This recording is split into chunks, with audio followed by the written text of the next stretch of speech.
tequila, and probably the first question we get asked is, what about the worm?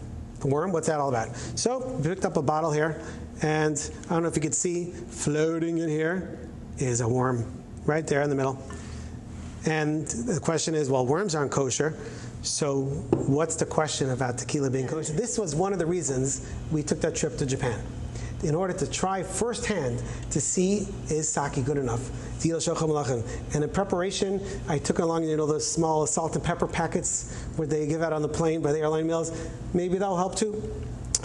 And we went to Japan, and I got to try the sample right off, try the rice right off the steamer.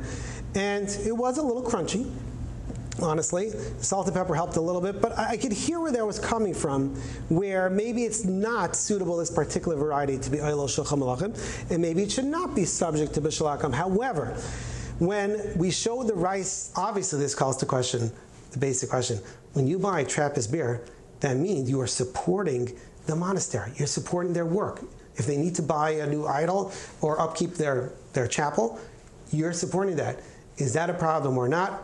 Hang on. There's a tequila reposado, but it's a rosa. What is rosa? Rosa means that it could have extra flavorings. It could be aged in wine barrels. Look, it is slightly colored. So yeah, rosa needs a reliable hechsher. That needs a hechsher. And a crystallina also is another example of that.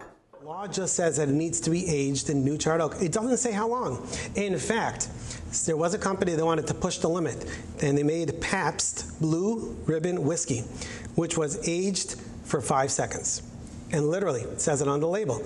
And it's white, it's a clear product. The way they did it, they set it up on a system. They had the clear whiskey flow through an open barrel, and it flowed through. 5 seconds later, it came out, and they were able to call it a whiskey because, curiously, I don't know why, the United States government didn't put an age requirement as opposed to, for example, Scotch.